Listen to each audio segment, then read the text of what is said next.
Hola. Hey everybody, what's up? It's your girl Nicole. It's your girl Nicole from Real Talk Recovery. What's up? What's up? What's up? What's up? Hey Chrissy. So I wanted to come on. Hey Sherry. I'm hella triggered right now, you guys. I need to talk to somebody. I follow. Hey Avalon. Hey, Jordan. Okay, come on, you guys. Come on in. Come on in, because I got to talk to y'all. I need you guys to help me. I'm triggered. I'm triggered. Seriously, though, I need you guys to help me out. I do not know what to do, and I know that I'm going to end up saying something I don't mean. So I'm trying to be nice and reach out to this girl on, hey, Jamie. Yeah, girl, I'm okay. I'm okay, but I need to talk to you guys. So... Hey, Michelle. I'm good. What's up? So here's the deal. I follow this girl here on YouTube, and she is in recovery, okay?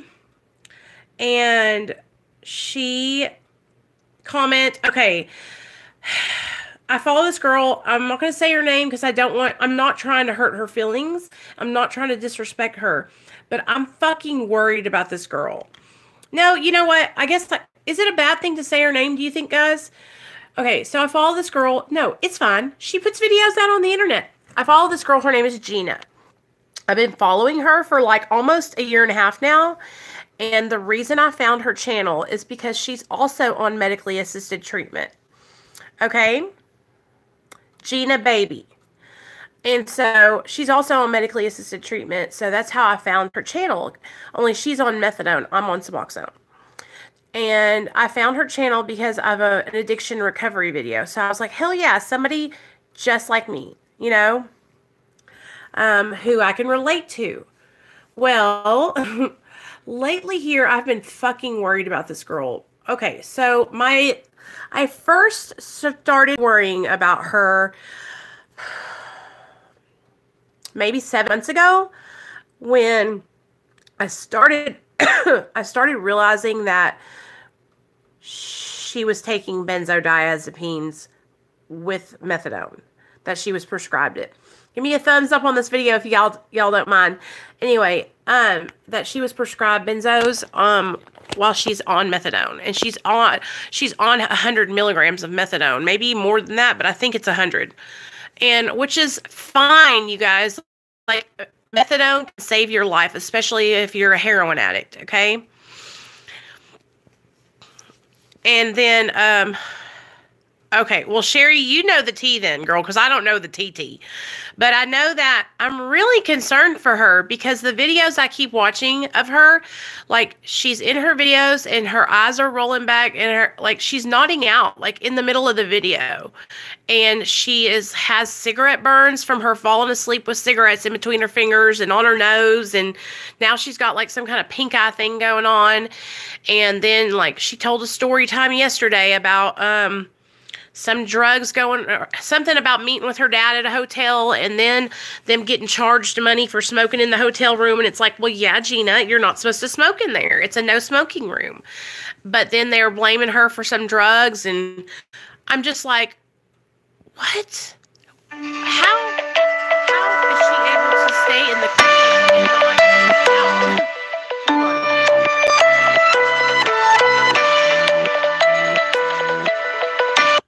Okay, sorry about that. That was Liz. Liz, I'll call you back in a second if you see this, because usually she watches my videos. Girl, I'm so worried. Okay.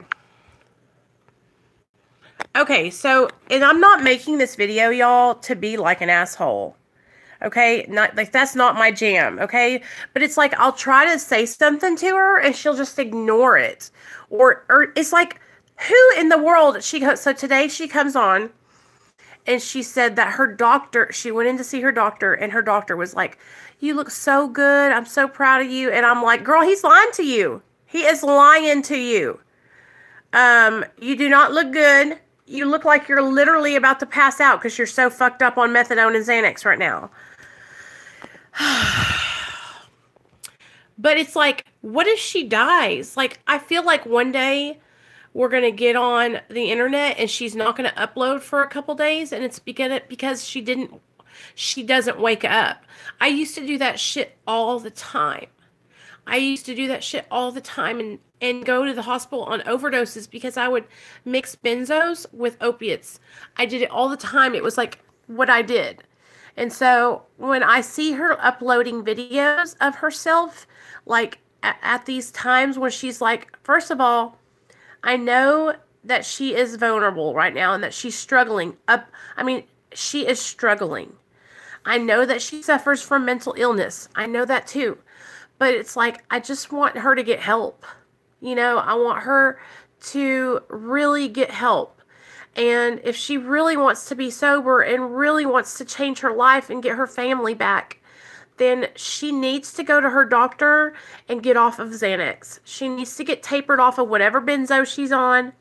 And she needs to stay on her methadone and get her dose leveled out to where she's not nodding out in the middle of conversations. While doing a stream, and we were like, should we call 911 because she was smoking too and she got pissed off at all. Then we try to be honest, she ignores us. Sherry, like, I almost feel like, how does she get away with benzos at the methadone clinic? Well, that's the thing. Like, I'm not sure.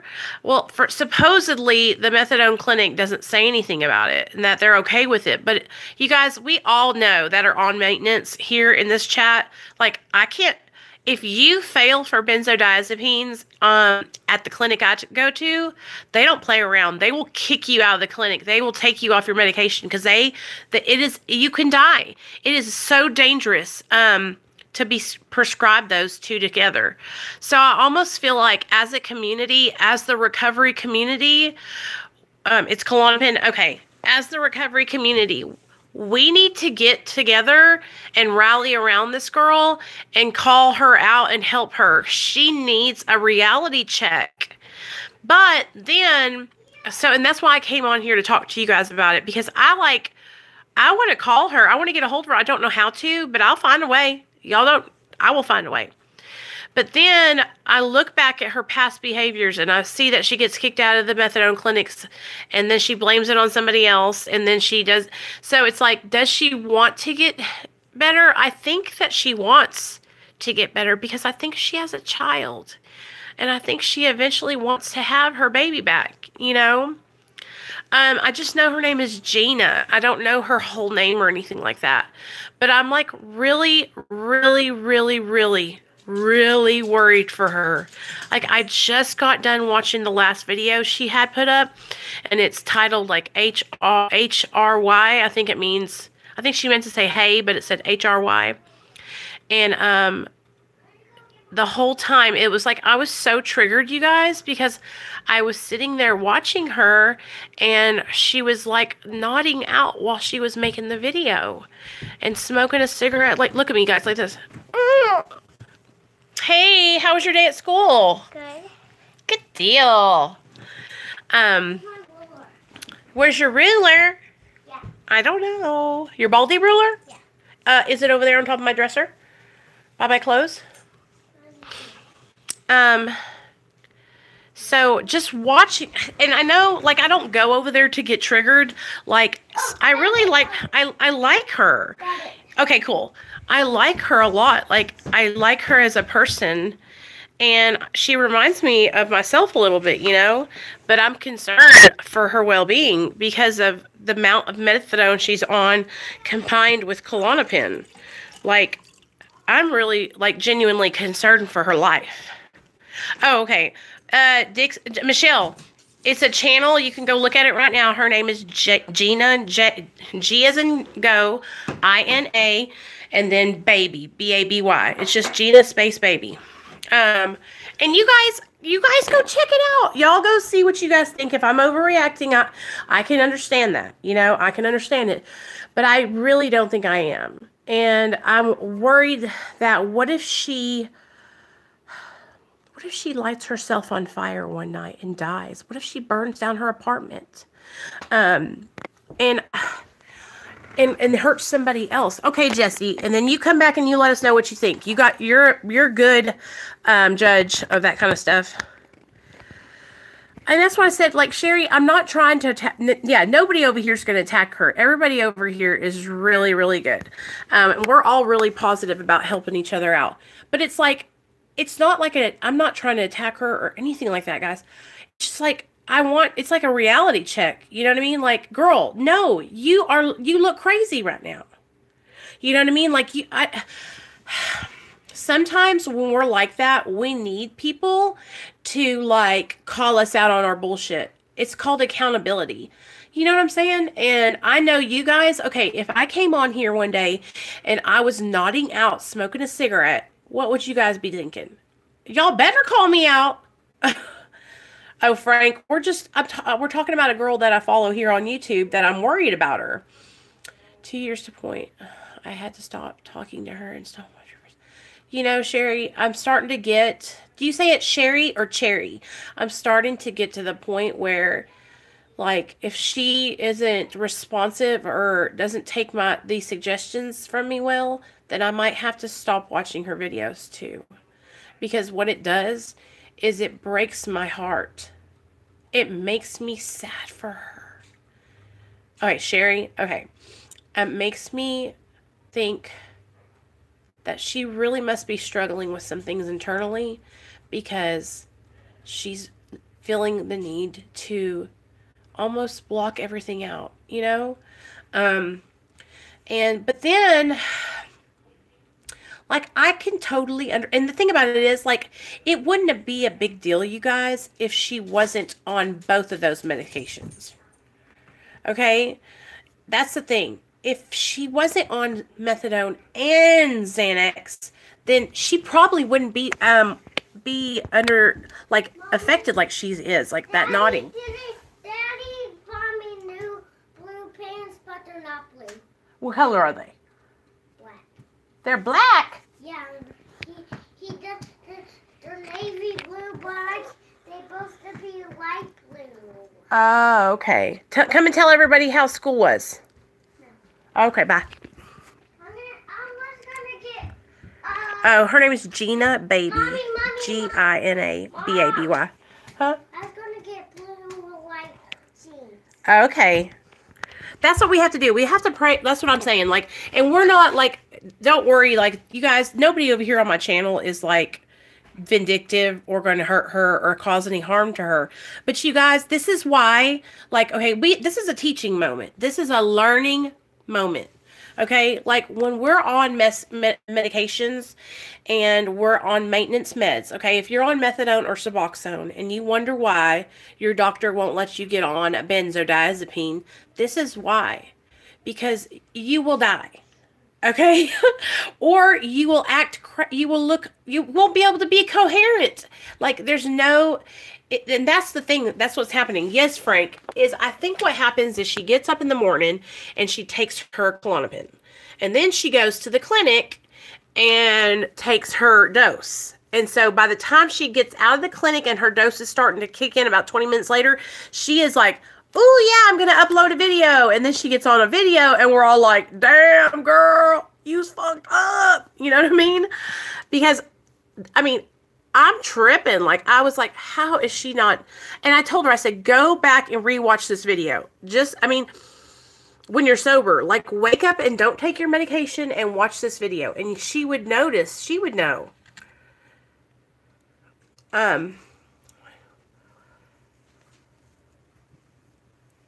And that's the thing, like, I don't know if it's that because I don't know if it's because she's having a rough time or if it's just because she doesn't want, okay, because when I was on those medication, when I was on benzos, it was because I didn't want to get off benzos. Like, I loved the effect produced by them. And so anybody that wanted to say anything about what I was on, like, I would just block them out because I didn't want to get off of them, you know? Are these my jeans? Yep, those are your jeans. You put them on, but don't let the people see. Okay, I'm not going to let the people see. Okay, hold on, guys. Nate, I got to put Nate's pants on. But, okay, they're not going to look at you, I promise. Hold on, Baldy. Oh, come over here to the side. Okay, take off your khakis. Here's it said we did this. What did you guys do at school today? A dog, we played. Did y'all have a great day? Did you have any accidents at school? No. No? Because you're a big boy, huh? Yeah, Hold on to me.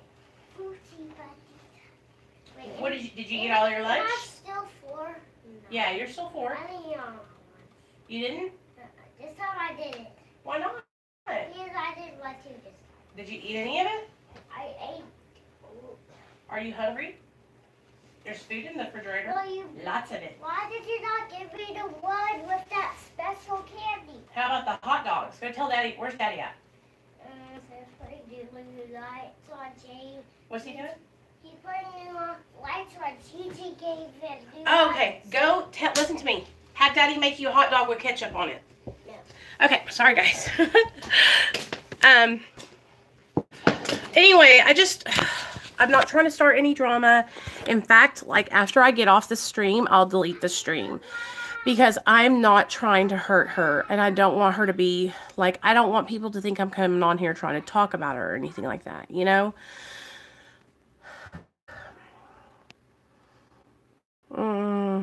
That's what she's doing. She blocks out.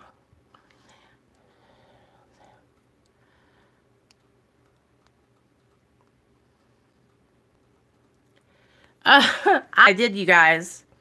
Jesse. Oh my God, bitch. Do you know what I did today? I bought the apple cider vinegar, bitch. And do you know what I did? I didn't look up how much to drink. And I drank a motherfucking mug of it. Straight. And do you know what happened? Bitch. I fucking vomited everywhere.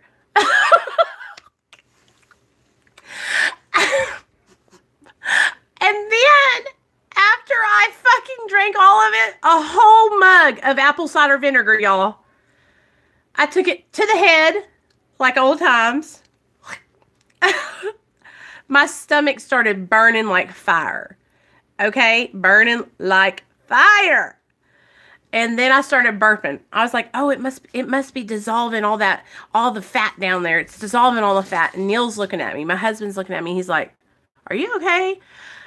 Oh my God. All of a sudden my brain started tingling. I thought, am I drunk off apple cider vinegar? It fucking made me so sick, you guys. I fucking threw up everything in my belly. And I thought, well, if this is how it makes you lose weight, then fuck that. So then, after I drank a whole mug full of apple cider vinegar, then I decided that it might be a good idea to look up how much to drink and if I'm supposed to drink a whole mug full. And it said 2 tablespoons, one starting out with a little bit of honey mixed in, and then those spices. And I was like, oh, hell no. I was fucking up. I bought the apple cider vinegar. Weight loss and ended up making fish and chips. So I looked up so listen, I'm not going to give up.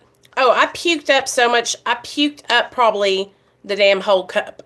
But now that I know what to do, I am on it. Tomorrow, I'm going to wake up the minute my feet touch the ground, and I'm going to take my spoon of apple cider vinegar.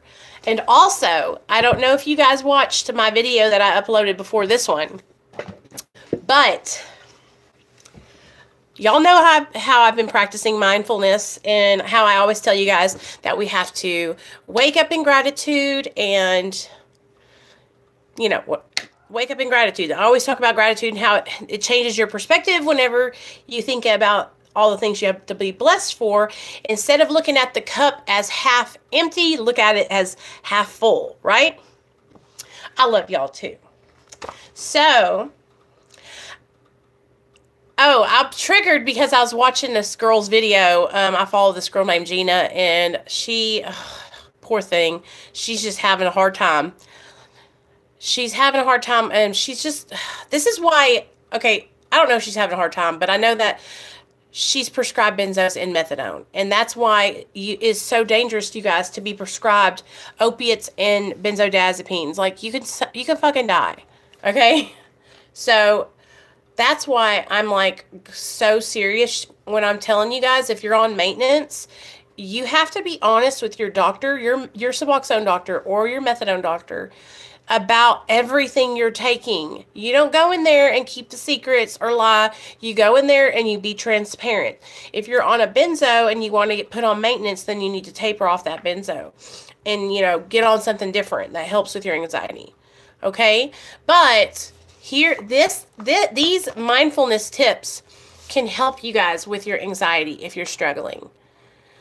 It really is. And that's what I used to do, was I used to like get so fucked up like that. Y'all, I fucking caught my whole bed on fire one time.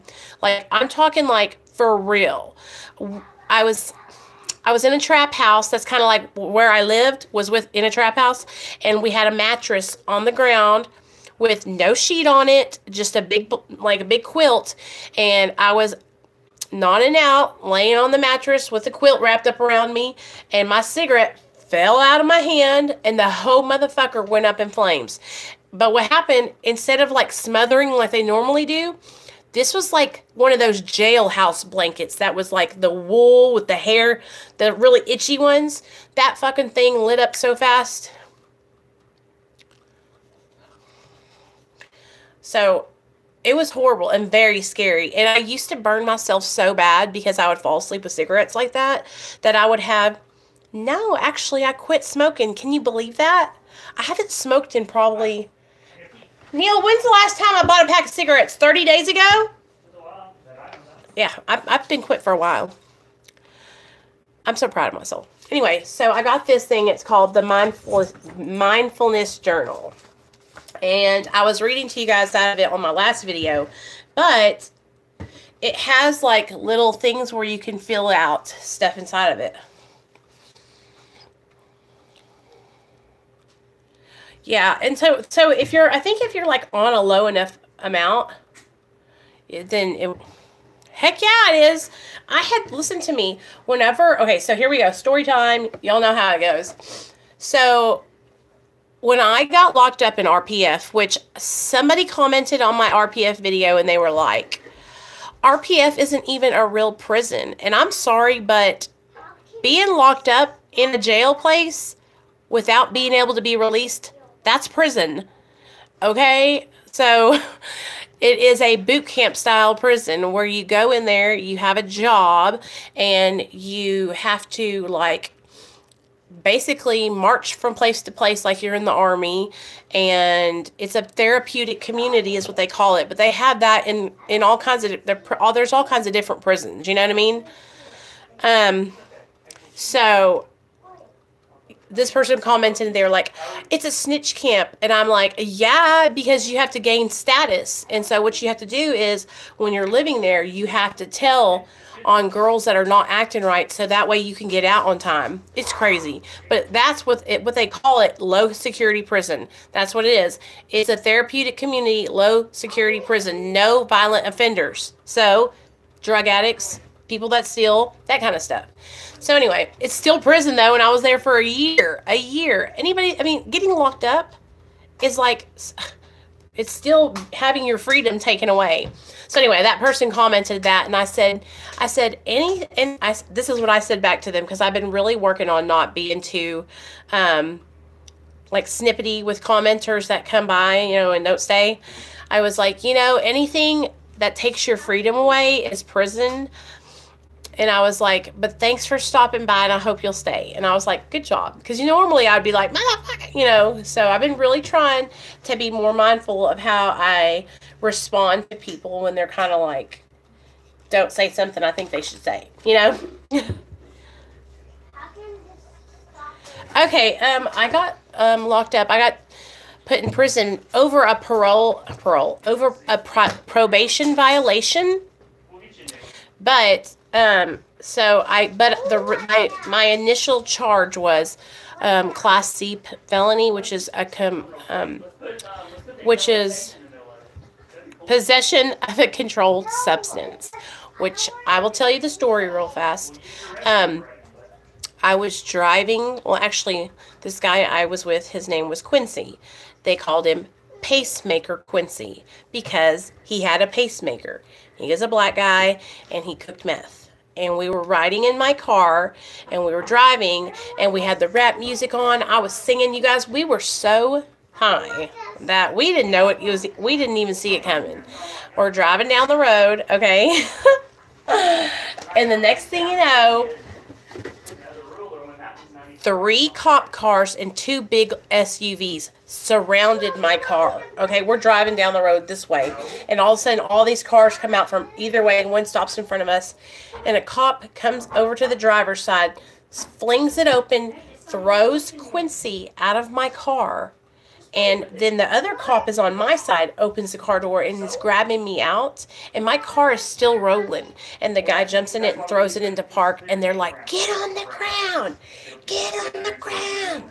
I'm spread eagle, like, I'm talking like this, and then my legs are like that, so I'm like on the ground, and before I could even say anything, Quincy is over there, "It's hers! It's all hers!" And I was like, is this really happening? This guy is blaming all the dope on me, you know, and I didn't say nothing. I was quiet, because that's what, you know, so I'm quiet. He's going, "It's hers, it's hers." And then they're checking down in his socks, and that's where they found 6 grams of meth in his sock, okay? But in my possession, I had a syringe in my purse that had a little bit, I don't know, it was like 15 units or something in it, and a hookah bong with 6 or 7 tubes coming out of it in my trunk, heat and lye. I'm lucky I didn't get a manufacturing charge, and a bag of marijuana in my glove, like my little thingy in the middle console. So I got a misdemeanor and a Class C felony. And we both got taken to jail that day. They took us to jail, and I remember when we got in the jail, they took us in the same vehicle together. So we were sitting there, and he's sitting beside me, I'm sitting beside him, and he looked at me, he's like, "Don't worry, we're going to be out today." And I was like, "Well, you're over there yelling that everything's mine, you know?" And he's like, "Don't even worry." And so he gives me his phone. He gives me his phone and tells me to call every person in his phone. So I did, and this guy came up and put up his Harley to get us out. And so we got out that night and left. And so, yeah, baby. My roller broke. Uh-oh, there's a red one, isn't there? I don't like that stupid one. Do you want me to get you? Well, where's that? Bring me your ruler. Both pieces.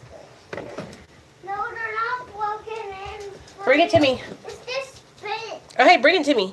So, for the next, I think I had to go to court like 3 months after that, and while I was on bond, We put some tape Class C felony, Class C We put felony. some tape on it.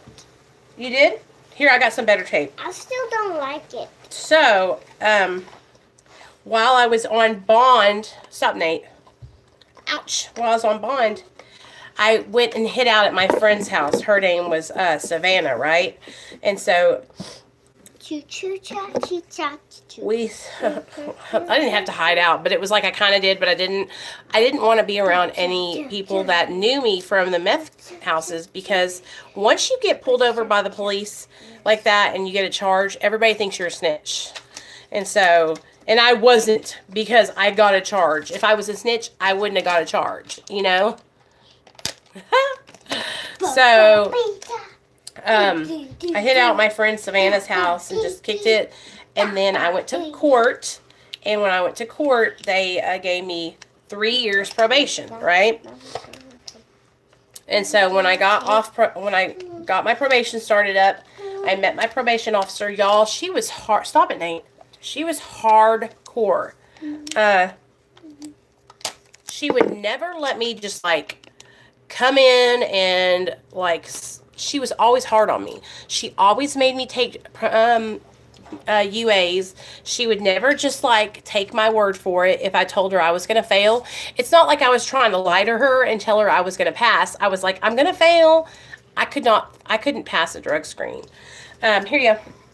and I couldn't pass a drug screen because it was like, and this is where I realized, you know what, I'm an alcoholic, okay? Because when I got put on probation, I thought, okay, well, I can't use drugs, so I'll just start drinking, right? So I worked as an assistant manager at this restaurant in Hot Springs, and I also bartended there. So every day I would just drink. I would drink all day long. All day, all night, all day, all night. Okay, I would get off work, I would drink. I would be at work and I would be drinking, bartending and drinking. Well, you can't drink and drive. Like, it just, I would try and I would do okay, but it was like scary because I knew, I don't know what it was about drinking and driving, but it would just scare me. Like, I knew I could kill somebody, you know what I mean? And so, I was like, drinking, I had to stop. You know, I didn't stop, but I had to, like, I couldn't stay drinking. So what ended up happening was I had to go to treatment, you know, and get off of alcohol. And that's what my probation officer was the first time she sent me to treatment with her. Now, I had already been to treatment a time before that. But I came out of treatment and I relapsed on pills and on Klonopin, Xanaxes, and pain pills. And then she was like, you know what, it's been a year and you still haven't passed the drug screen. I'm not going to put up with this anymore.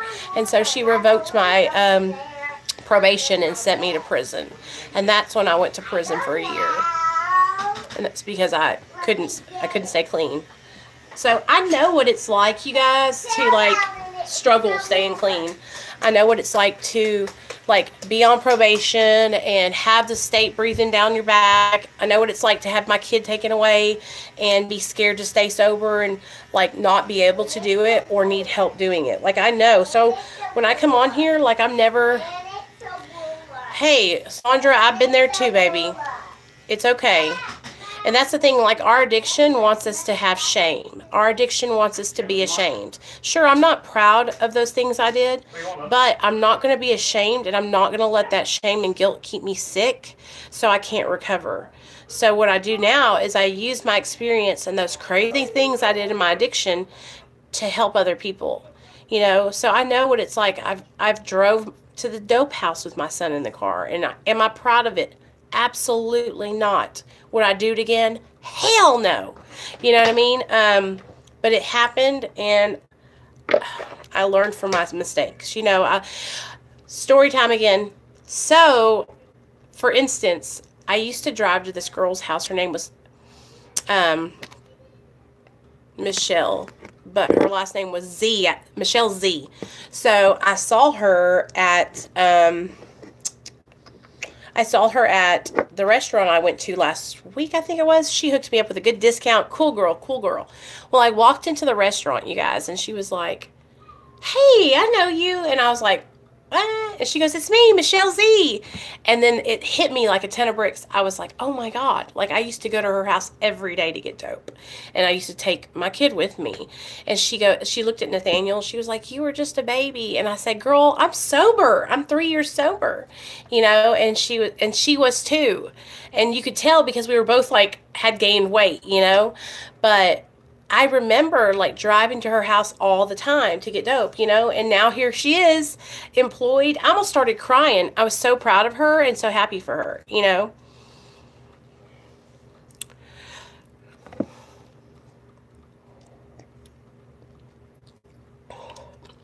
So, like, I guess, so when I come on and, like, I talk about, you know, like, other YouTubers or Gina, you know, it's not because I'm talking about her because I hate her or I want her to wish her ill will. It's because I've been there and I know the excuses. I know the, you know, the things that we'll say to stay on, you know, Xanax and methadone or Xanax and another drug, you know, because our bodies need it. You know, we don't know how to live without it. No, girl, he got the flu, I think. He's, been having, like, he's been vomiting, but he's going through emotional withdrawal still, but not physical. I think he's pretty much out of the woods on that. So, this book, you guys, it's so fucking awesome. I'm hella excited about it. Like, it even shows you, like, okay, listen to this. Turmeric Twister. These are like healthy drinks you can drink. Okay, lemon berry limeade, ginger helper, cranberry delight. It's like all these different drinks that you can make that are good for you to drink. The power of juicing. Okay, so I'm going to do this book and I'm going to tell you guys all about it. And you know what I was thinking about doing? Right. And you know what, Sherry, that's how it was when I was using. I would think that people were attacking me, but really, or I would just say I felt like they were attacking me because I didn't want to hear the truth. I didn't want you telling me about myself. I mean, none of us wants to look at ourselves in the mirror and realize, like, hey, I'm fucking up my life, you know?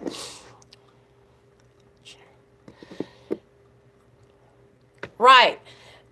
And when you're feeling good and you're high and you're like that, it's like, get out of my way. You're ruining my whole vibe. And I know how she feels. Like, I used to do the same thing, but it's like, I don't want to see her die. And I really feel like she's just been getting worse and worse. Like, each video I see her upload, she is like more under the influence than she was the day before.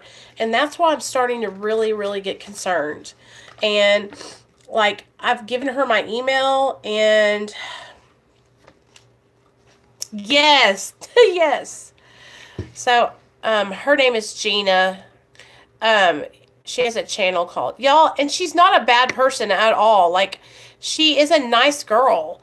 She's just really, really needs to get off that shit. She needs to get off of the combination of benzodiazepines and methadone. She does not need to be on both of them at the same time. And if she is, something needs to change. Like, her dose needs to be like taken down. I am not a medical professional. I'm not giving medical advice. I'm just concerned about somebody I see who is struggling, you know what I mean? Who is taking a medication that is fucking them up. And then she's coming on and she's uploading videos of her screwed up on YouTube. And it makes me sad, because it's one thing for us all to be out there like high and getting messed up and, you know, running around acting crazy. But can you imagine having yourself on video to see? Like, that's for all the world to see. So I feel really bad for her. I think that if she was in her right mind, she might not want those videos going up. You know what I mean? Right. Well, see, that's the thing, Jessie. Like, she's already been in so much trouble with her clinics that she's been to in between so many different ones. And I wouldn't want to, like, get her in trouble at her doctor's office, but I do think that something has to happen to help her. And you know what? That might be what has to happen. You know what I mean? Like, something drastic usually has to happen for us to make changes.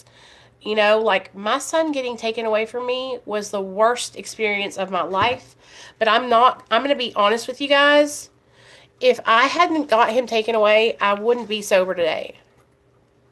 Do you understand? Like, I would not be clean and sober. I would have kept using. I would have stayed out there. I would have not cared. And it's not that I didn't care, but it's that I couldn't make the changes on my own. You know what I mean? So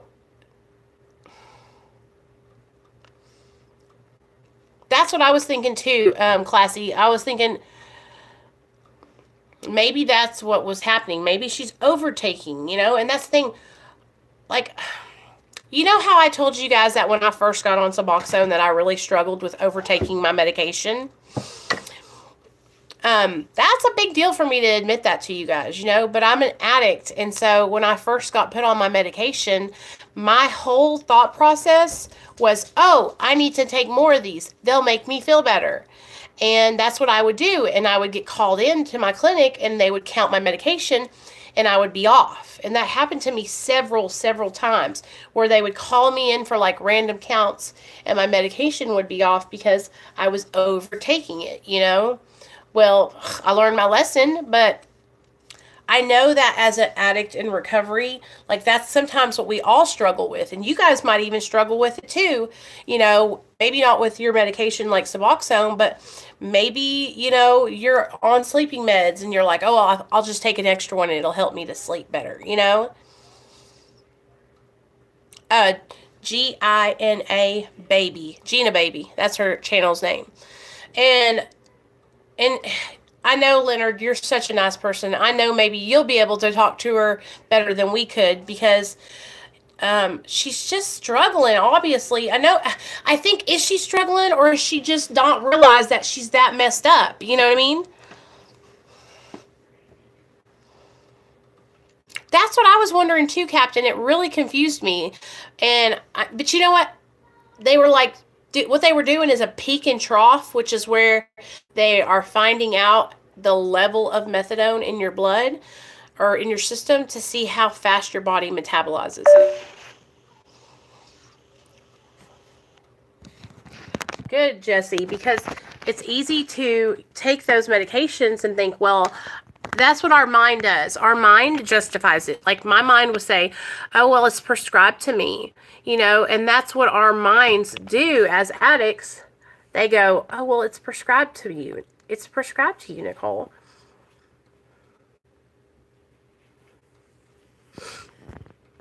And,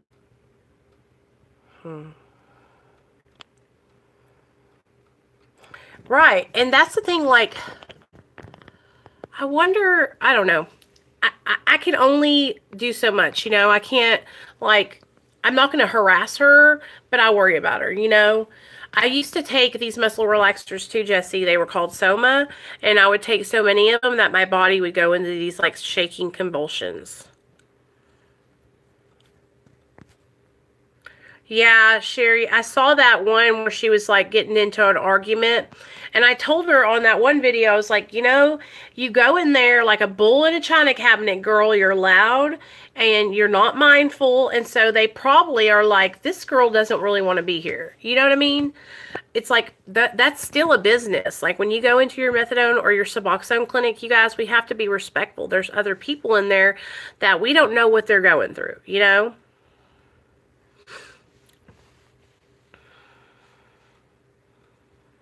Oh, classy. I did the same thing. And it was just like, it's like your brain, what it would do is like when you take too many of those, it's like it would stop the connection from your mouth to your brain. Like when you're telling your brain what you want to say and then it comes out of your mouth, it would like interrupt it there.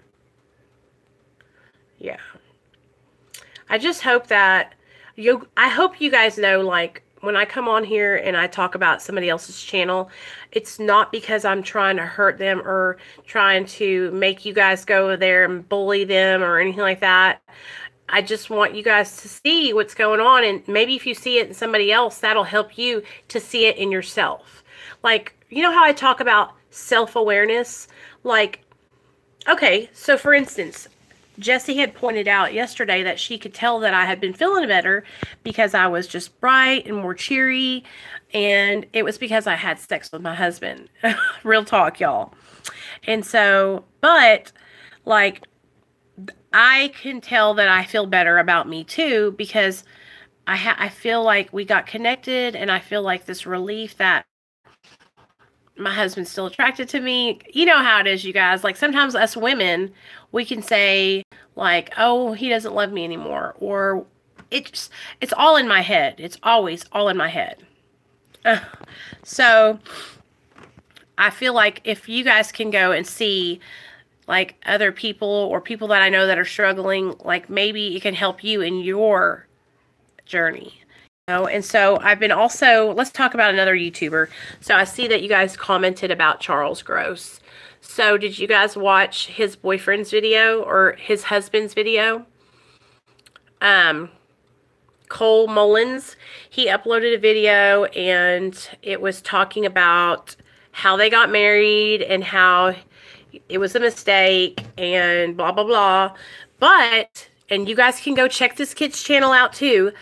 This kid was so, he was high on something. I don't know if it was Adderall or methamphetamine, but the jaw jacking Oh my God. You have got to see it, you guys. His name is Cole Mullins, and it was Charles Gross's boyfriend that he married. And it was just like, that's another trigger. I was like, oh my God.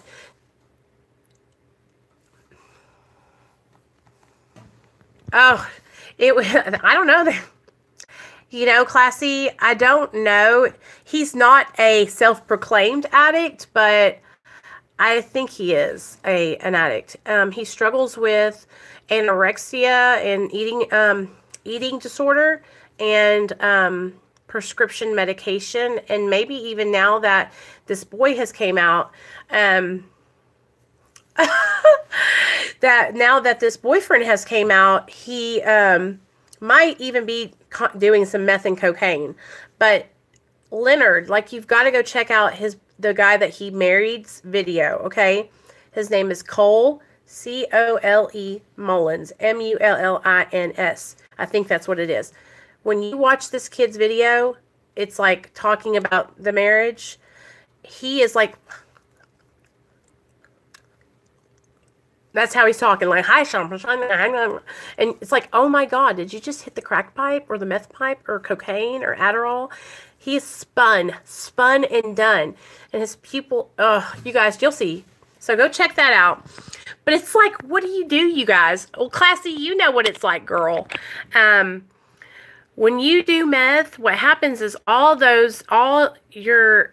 it's like a rush of, like, fast, like, okay? And so I almost feel like when you've been up for so many days, you're trying so hard to, like, speak clearly and, like, get your point across that it's almost like you overdo it. And that's what happens with your jaw, I think. But so, and then I have also, Classy knows this guy too. Y'all know the vegan cheetah, Charles Marlowe. I've been following him, and we all know, like, he had that really bad breakup with that girl, right? Well, he's in recovery too, and he is on Suboxone. So, because he was IV heroin user, and he went and got put on maintenance because he was having problems staying sober.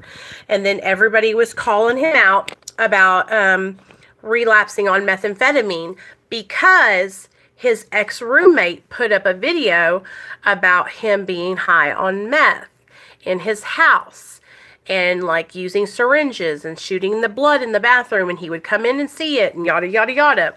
Well, I messaged Charles on Instagram, and I have been talking to him, not every day, but about once every 2 days, right? And he got a sponsor, and he has been going to meetings daily. So, and he literally, do you know how, like, Charlie is usually, like, really manipulative, and it's almost like he's trying to get over. But, like, I've always, like, he used to be really, like, not, he was kind of mad at me for a while because I got on one of his live streams and I was like, dude, you're the master manipulator. You're just lying and getting over on everybody.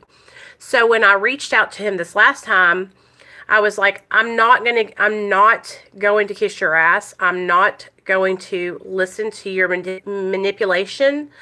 I'm here to help you. You need to get help or you're going to die. And so I was like, we need to get you into a halfway house. And I started Googling places. And then that's when he reached out to me and he asked me to send him a link to some meetings where he's staying at. And he's homeless right now, y'all. So I Googled AA meetings in his area, and I sent him the link, and he actually went and got a sponsor. So, and I've seen that he's been trying to be more positive, you know?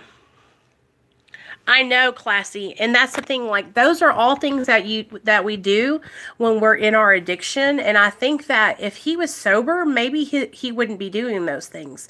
And I kind of, like, here's the deal, like, with Vegan Cheetah or Charlie, I feel like the reason people are so, like, not believing that he's doing what he say he's going to do, because he's had so many public relapses, and he's been so public about fucking shit up. And if he would just stop doing social media for a little bit and, like, really take time to work on himself, then maybe people would, like, actually kind of believe what he was doing, you know? And But he can't stop because first of all, his ego won't let him stop. And second of all, if he stops, then how's he going to have any money? You know, and people are buying t-shirts and they're like paying for his rent basically, or paying for him a place to stay. It's like, I can't even get, well, how do you get drugs when you're homeless if you don't have any money? I think he's living inside of a storage unit. But, I mean, honestly, like, from the way his videos have been lately, and I've been really kind of paying attention and watching, he seems evened out. He seems like he's sober. So, I hope that he is. You know, that's all. I only want the best for somebody that's struggling with addiction. Okay, he's living in, what's a hostel? But when you come on and you publicly make like claims that you've relapsed or you're going to do this, and then you don't follow through with those things, then what people start to do is they're like, yeah, well, we're not going to believe you. We don't trust you, you know?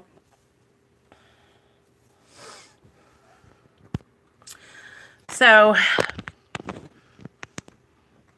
but, okay. It's kind of crazy though. If we think about it, you guys, there's a lot of people on YouTube that are coming out and admitting that they struggle with the disease of addiction, you know, and like back in the day, and I know there's still a lot of stigma, you guys, but back in the day, you couldn't talk about being a drug addict. You couldn't talk about, you know, recovery or changing your life because people would like really judge you. And it's like now that more people are struggling with the disease of addiction and more people are seeking out recovery and cool stuff to do in, you know, in their sobriety, the more widely accepted it's becoming to, you know, I mean, it's not accepted like to get sober. People, it's like there's more resources than there ever has been. And it's like, it's so awesome. And then look at us like over here on the YouTube, like this is our little community, you guys. We're sober. We're trying to live right. You know, we're trying to help each other stay sober one day at a time. And well, see, what I thought he was doing was living in that storage unit. Isn't that crazy? But anyway, I've been there, you guys, and I've lived, like, not in a storage unit, but on people's couches. Here's a story time for you guys. I'll tell you about a storage unit. One time, me and Neil were getting messed up, and we were hanging out with my friend Chaz, and so he was like, hey, meet me at this storage unit. It was one of those U-Haul storage units. So we went over there and we met him, and damn, man, we stayed in that storage unit all night long, dude, pilfering and tweaking through all that shit. I don't know why I told y'all that. So, since I have a lot of you over here, I made a Patreon, and I need to know what you guys think about that, because I know Patreon is kind of like, maybe it's too big of a commitment, or should I just leave it up? Hey, Tabitha, it's okay, girl. Should I leave it up so that way, like, when my channel grows a little bit, then maybe people would be, like, interested in doing it, you know, because do you know how much a camera is, guys? It's like $700. And I don't have that kind of money. And if I did have that kind of money, y'all know I'm not going to use it on myself. I'm going to use it for my son, because I'm a mama, you know? Classy, I think he goes back and forth and wants people to think that. Really? Okay, so Patreon is like, okay, here's what Patreon is. The link is in my description of my box, but what it is, it's a place where I can upload like exclusive content that I wouldn't upload here on YouTube, and it costs. It takes a donation, and it's like, for $1 a month, you can watch exclusive videos from me, Nicole, and like I was even thinking about like doing like a certain kind of series with Neil for couples on my Patreon, because it's more private, and like I said, you have to donate a monthly fee, like $1 a month or $2 a month, whatever you choose to. And there's tiers. So if you do the $1 a month, you're allowed to watch, like, you know, I haven't actually set up the tiers yet. I just made the Patreon. But say you wanted to take classes with me and do like couples therapy classes with me and Neil. Like, I was thinking about doing classes like that, and I know I'm not like a therapist or anything, but it would just be like talk therapy, like us sharing our experience with you guys on a video, and then but it would be like really private and like serious stuff, you know. And then like if you do the next tier, which is like $2 a month, then I was going to start doing videos like recovery coaching videos. And married, whew, girl, I've been with Neil for 7 years, but we literally just got our marriage license like 2 weeks ago. Yeah, and the reason we did that was for like tax purposes and stuff, you know. Sorry I'm late. Oh, my dear friend, I've been really busy with sales. Oh, you're straight. It's okay. Hey, Kelly.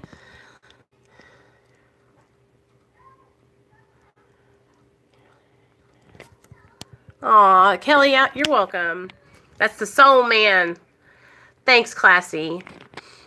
And you guys, like, the thing about it is, and Classy brought this to my attention the other day, and I want to tell you guys about it. And I thank her for that. Like, if you guys ever feel, if you want to talk to me in private, or you need something and you feel maybe you think I didn't acknowledge you, or I'm ignoring you, or maybe you just don't feel important, if you'll message me, I'll call you and we can talk one-on-one, you know. But she had brought something to my attention, you know, about how I offer my help, you know, like I will help anybody, and how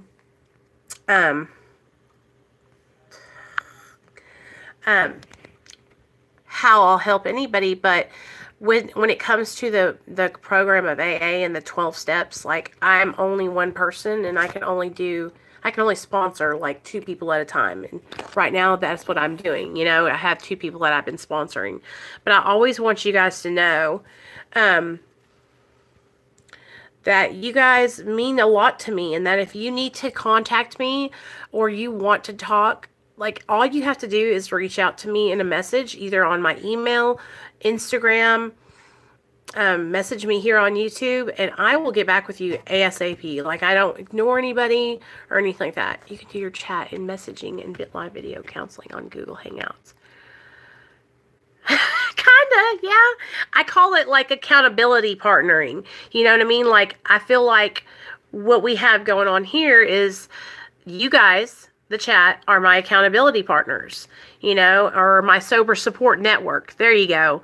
Because I feel like an accountability partner is a little bit deeper than sober support. So when I talk about accountability partners, that's somebody that we check in with each other daily, and we talk a little bit on the phone. And, you know, like, I have been being Classy's accountability partner, and so she calls and checks in with me, and I check in with her, and we text each other and stuff like that.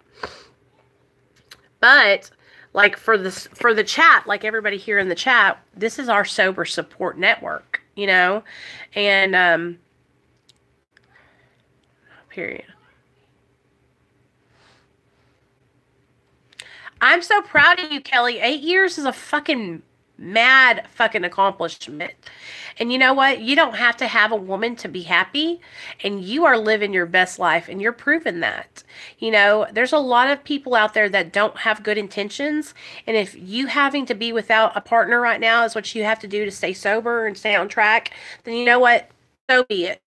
You know, I know that you struggle. I watched your videos, and I know that sometimes you get lonely, but you don't have to be lonely. You have a family over here, and you can come hang out with us. You know, that's the thing, you guys. Like, if any of you are struggling with, like, feeling like you don't have a place to go, or you don't feel like you can be part of maybe whatever is going on in your life, you know, at home, like, you can always come here and chill with us on a live stream and be part of the group. I'm really proud of everybody in the chat because everyone has really started to respect each other. And that's the thing. Like, when I made my channel, like, I know that I might have some drama sometimes, and I might come on here crying sometimes. But for the most part, I want this channel and this chat to be a place where you guys can come and you know you're going to get support and positivity and solutions. I want you guys to be able to come here and know that there's going to be solutions to your problems if you're struggling, and you can reach out. And if I don't know the answer, somebody in the chat might be able to help you. And if they can't help you, then I will find somebody.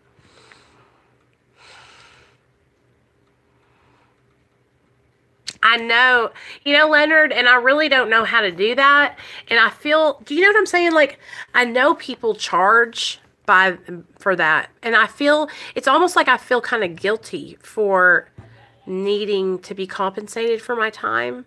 So that's why I made the Patreon, and I put my my PayPal link up, because I thought, well, if people feel led to donate, then maybe they'll donate. But I'm working, you guys. Y'all would be so proud of me. Got online and looked up peer support specialists and how much schooling you have to be a peer support specialist. And with recovery coaching, like, I'm a recovery coach. Like, a recovery coach is kind of like a sponsor, only more than a sponsor. A recovery coach is someone that can help you in your day-to-day life and recovery. Someone that can help you get organized. Somebody that can help you with your self-esteem, with your self-awareness. If somebody wanted me to be their recovery coach and hired me to be their recovery coach, like, I would, like, go be with them. Like, we would go do things together. We would, and I have a friend who actually owns a recovery coaching academy, and it's a class, and she actually helps people that want to become recovery coaches. And eventually that will be like a paid position, like, and it'll be recognized by, like, insurances, Aw, Leonard, I love you. And you're good. Y'all, if you're not already prescribed, if you're not already subscribed to Her Opiate Fixes channel, go over there and check his channel out. If you guys want the real deal addiction and recovery, like, he has a different perspective than I do. He's a triple OG, heroin addict. And he's been sober for 21 years, right? And he just tells it like it is. And it's really good. Good shit. But he also is on Instagram and Twitter and Facebook. And he's really active on his Instagram. And I always, I follow him on all those. But he is just such a... I enjoy watching Her Opiate Fixes videos because they give me a perspective from another point of view. I know what it was like to be a meth junkie and a Roxy junkie and take pills and drink alcohol. But it was almost like I feel like his experience with heroin is different than what I've, experienced with IV Roxy and IV methamphetamine use. And so it really intrigues me to hear him talk about what it was like when he was in his addiction and what it's like now and how he, sees people struggling. And it's really, really interesting. But I'm telling you guys, like, all the things that I'm learning about mindfulness and gratitude and changing my life and living my life sober, like, I want to come over here and help you guys and teach you the things that I'm learning. And that's what I'm trying to do. And I've been so inspired lately to really, like, dive deep inside of myself and, really start to learn about why I'm insecure and why I use drugs and alcohol. And I want to work on, focusing on changing the ways I think about myself, because for such a long time, and still sometimes today, I think about myself as not good enough, or I'll never be able to do that. And that's why it's taken me so long to get my channel, you know, and everything going and get serious about it, because I got I got overwhelmed, and I thought, you know what? I can't do this. I'm never going to be good enough, you know?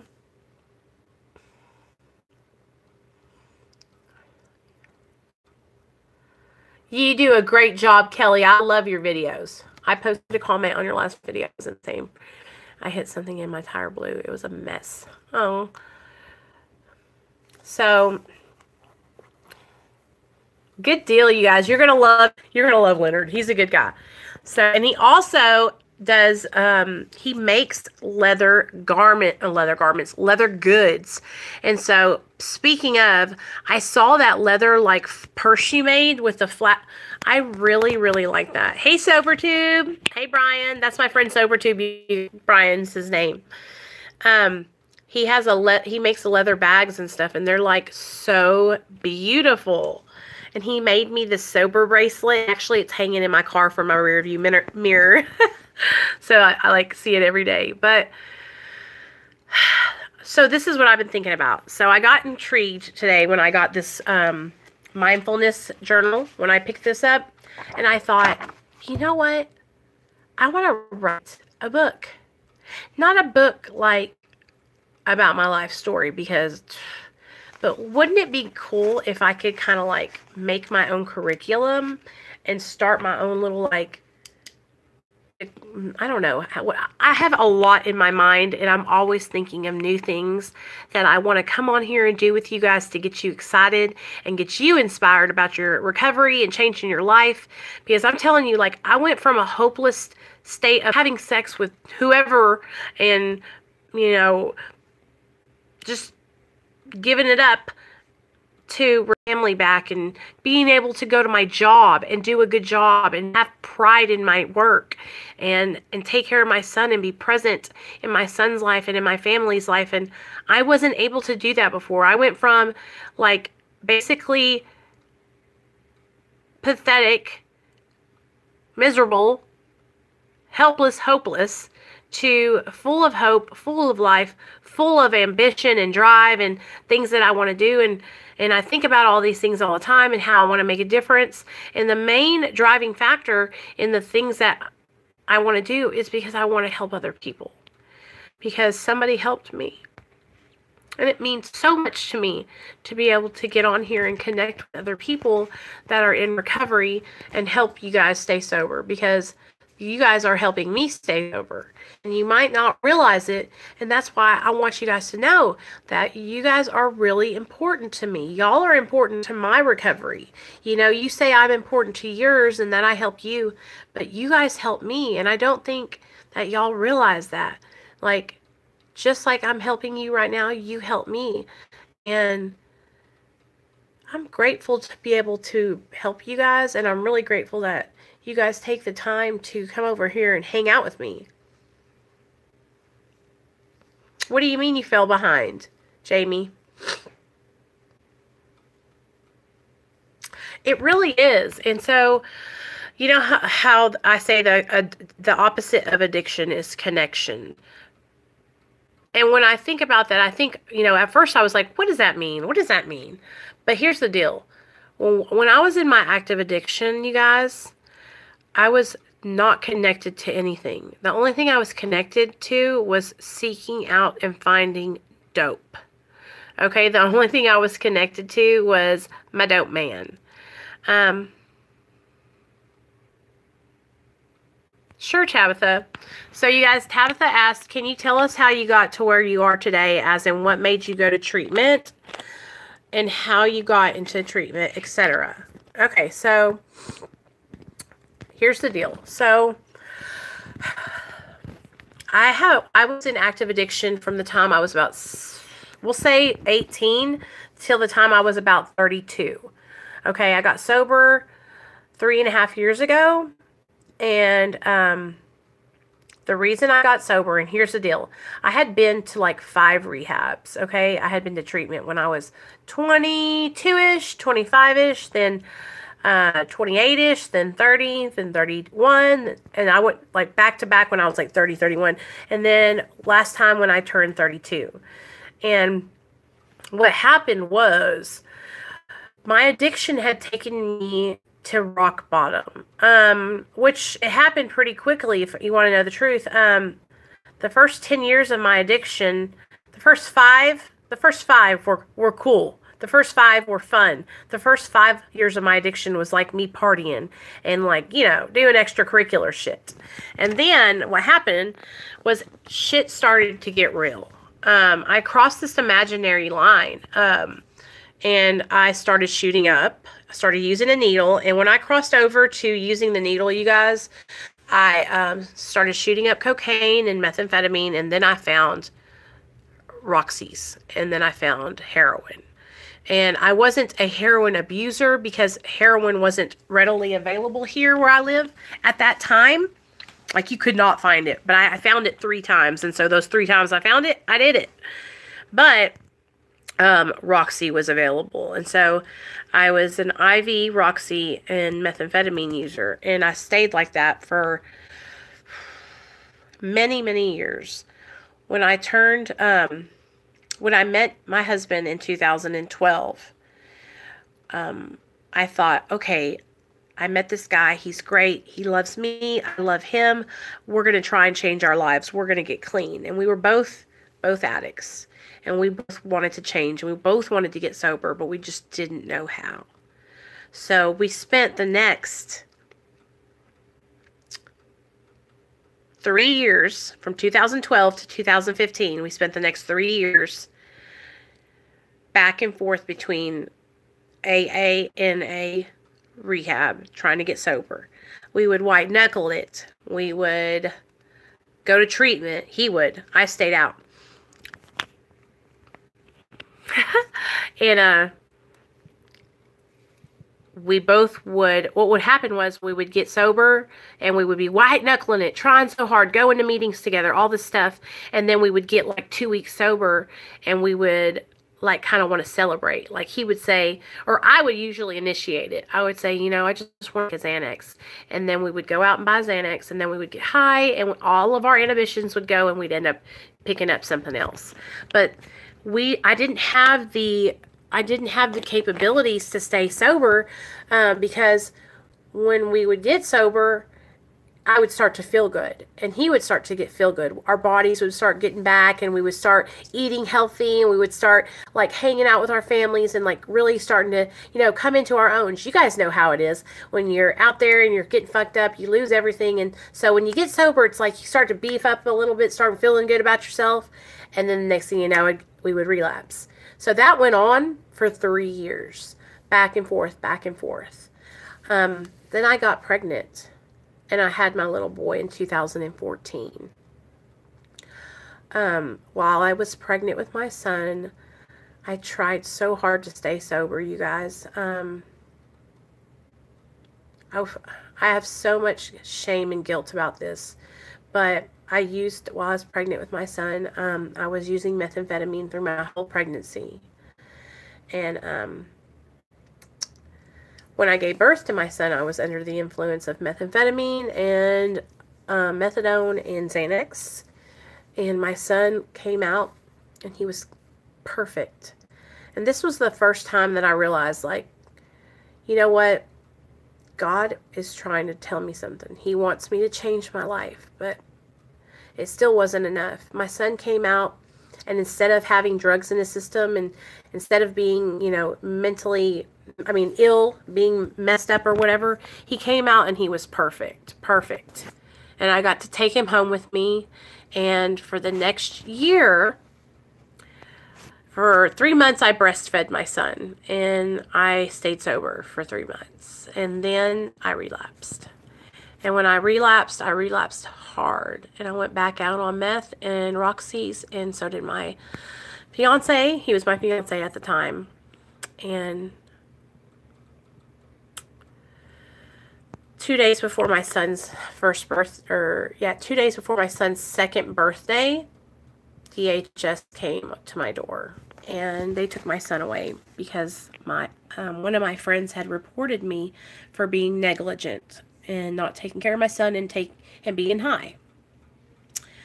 Well, when he got taken away, that was it. That same day that my son got taken, I went straight into detox. And the way I did that was I had been to treatment so many times that I had been twice to the one here where I live. I called up there and I said, what do I have to do? What do I have to do? I need help. I knew right then when they took my son away that I needed help. I knew I needed help a long time before that. But when my son got taken away, it was like the rubber met the asphalt and it was time for me to make a change.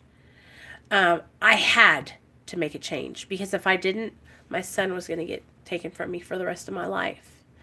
So I called the treatment center and they told me who to call, and I went straight to detox.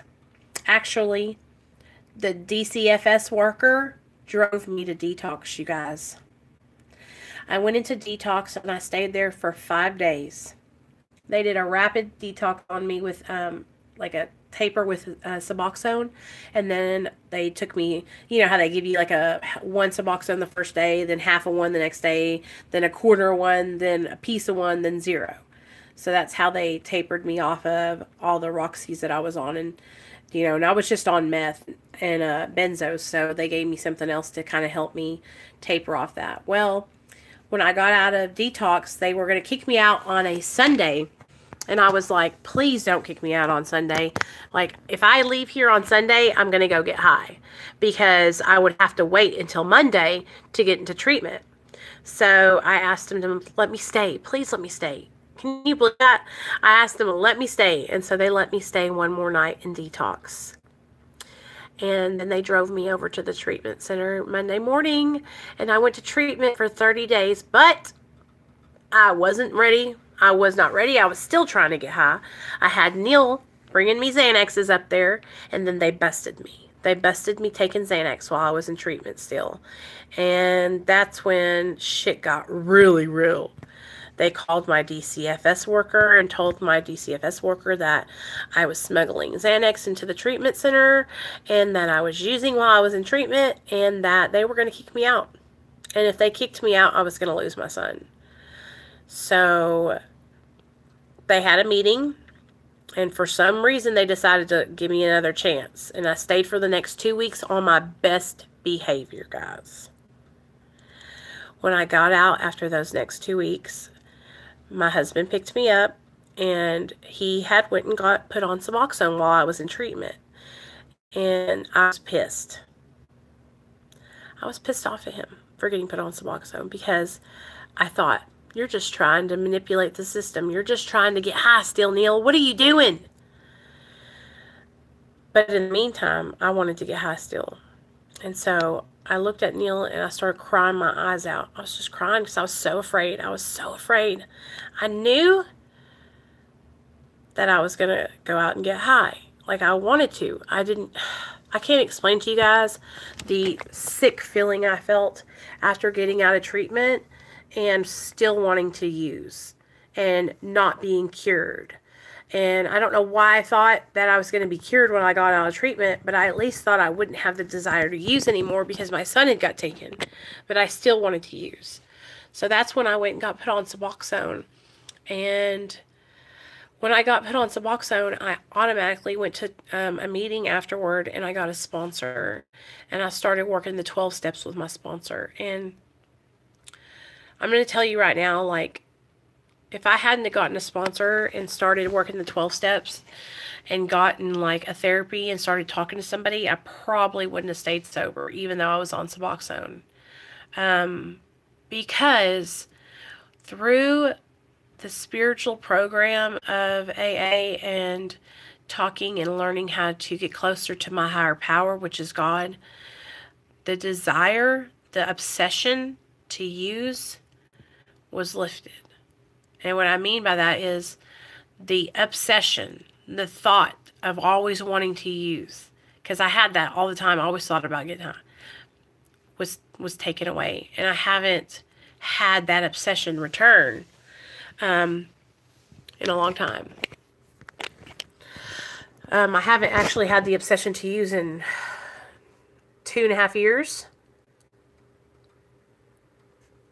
Right, Frank. And so that's the thing. So through praying and meditating and asking God to take my obsession away, I prayed, God, take the obsession to use. Take this obsession away. Take this obsession to use away from me. And I also worked diligently in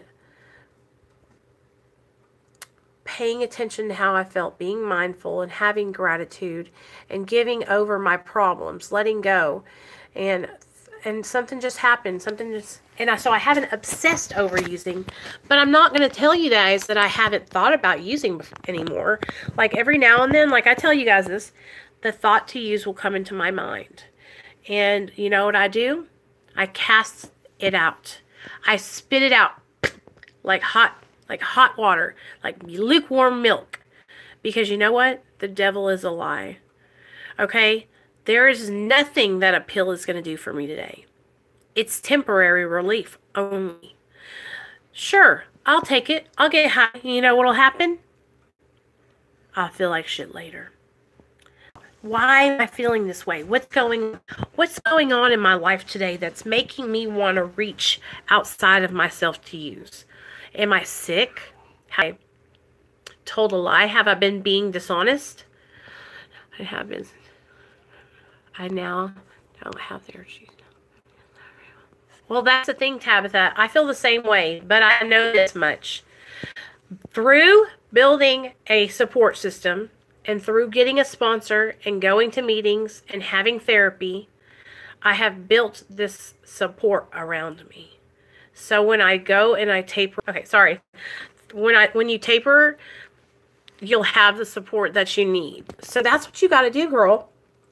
You've been on Suboxone since April, right? So right now, while you're still on the Suboxone, get involved. Go to a meeting. Get someone to sponsor you. Go to Celebrate Recovery. Get someone to sponsor you there. I mean, there's all kinds of different programs that you can get involved in that will help save your life. But the whole point and the whole thing through recovery, you guys, is having a connection with other people and being able to talk about how you feel, connecting with a power greater than yourself, which mine is God. Yours can be Buddha or the universe or nature or whatever you want it to be, okay? But it has to be a power greater than you. It can be this chat group. It can be all of us, because all of us together are greater than you. You know what I mean? So get yourself into a program and start building up your support. So that way, when you decide to taper, you'll be in a good place. And it's not going to be easy. It's going to suck. And we're going to be uncomfortable. But that's why you taper with a doctor. New life and new habits. Yeah, and that's what it's... coping skills, like, okay, I know that. So everybody's like, why didn't you jump off Suboxone yet? Why haven't you jumped off Suboxone yet? And it's because I've been really building up my coping skills and all the support. And I will be ready sooner than later. I don't know how much about Suboxone. How long are you doing? You know, Tessa, it's different for everybody. Really, I've been on mine for 3 years. So you just take your time, and when you're ready to taper, you'll know. So you struggle with your higher power. Okay, here's the deal. So Jessie says she struggles with her higher power. And I'm going to tell you a little bit about myself, because then maybe you'll understand how I got my higher power and how I used to struggle too. So as a young girl, I was raised up in a church that was real strict. United Pentecostal. We couldn't cut our hair. We could not wear makeup. No pants, no shorts, only dresses past our knees, only sleeves past our elbows. Very, very strict religious upbringing. So the kind of God that I always associated with God was a God that was like disciplining, or a God that was like, you have to do this, you know? So God to me was like an authoritative figure, not someone that wanted a relationship with me. good orderly direction. That's right, Bama Chick. That's right. So I struggled because I thought, well, He doesn't want me. Or I've even heard other people struggle because they say, well, God isn't real. You can't see him. And here's my answer to that. Okay. You can't, God it's all about having faith. Faith in something greater than you. Faith in the good, orderly direction, right? Okay? Something, somewhere, somehow created all this. Created the universe, created the earth, created you.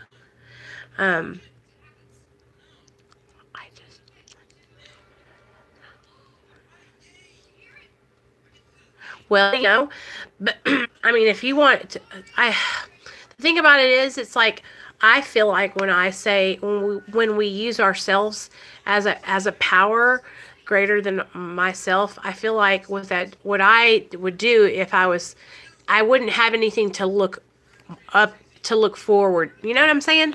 But whatever works for you, really all that matters. For a lot of people, and if that's the thing, Jesse, some people that have the disease of addiction, and then some people just have abusing problems, okay? So people who suffer from alcoholism and addiction, they have a spiritual sickness inside of them. It's almost like a hole that was never filled when they were younger, okay? And so when they get sober, they have to learn how to fill that hole inside of themselves. Okay, and that's what the 12 steps do, is they're a way to build and fill yourself up spiritually. Because, like I said, we have a spiritual malady, okay? And so a lot of people that are in 12-step fellowships, they will tell you that it's not a religious program, it's a spiritual program. And that's because you don't have to believe in God. You just need to find something greater than yourself, a power greater than you, And a lot of people believe that when we self-label ourselves like, oh, I'm an alcoholic or I'm an addict, that we're almost like setting ourselves up for like a failure. And so people, they instead want to label themselves as recovered or recovering, and so it's just really all perspective and how you look at it. Like, I have the disease of addiction. It's not about like what certain substance. It's about me wanting to fill myself up with things from outside of myself.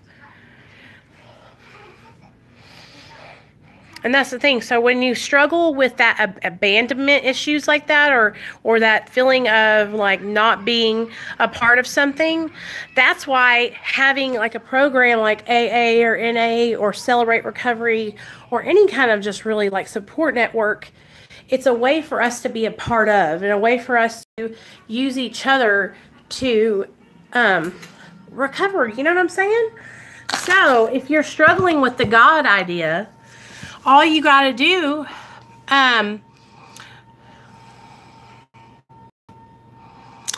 so, and that's the thing, I think what I have done is I have kind of pulled aspects from the 12-step program and put it together in my life. So I'm not like a strict AA person, because like I don't go to meetings like I used to. But I believe in the beginning that when you do, I believe in the beginning when you're getting sober, it's really important to have like a plan and a schedule. You know what I mean? Hey, Cypher Sniper. Oh, I'm not triggered anymore, but I was earlier.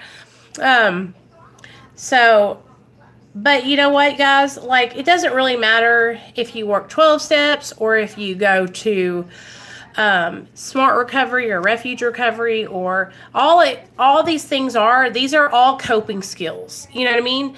These are all new coping skills that we all can use to stay sober, like the meditation, the mindfulness, the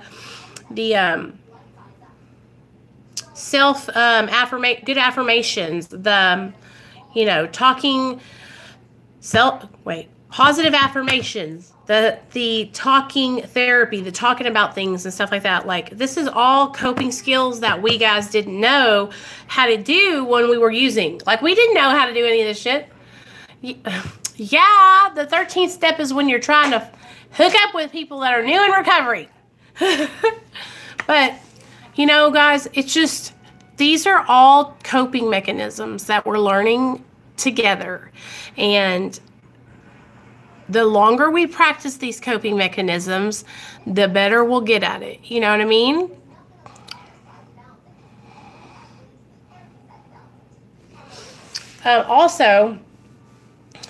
But if you're struggling or you don't believe in God, like, that's okay. It's really just about building your spiritual connection. Like, if your spiritual connection is getting to know yourself and connecting with yourself, you know, like, because we're so unaware of self when we're in our addiction, that becoming self-aware and connecting spiritually is a huge thing. And that mindfulness and meditation can help you do that.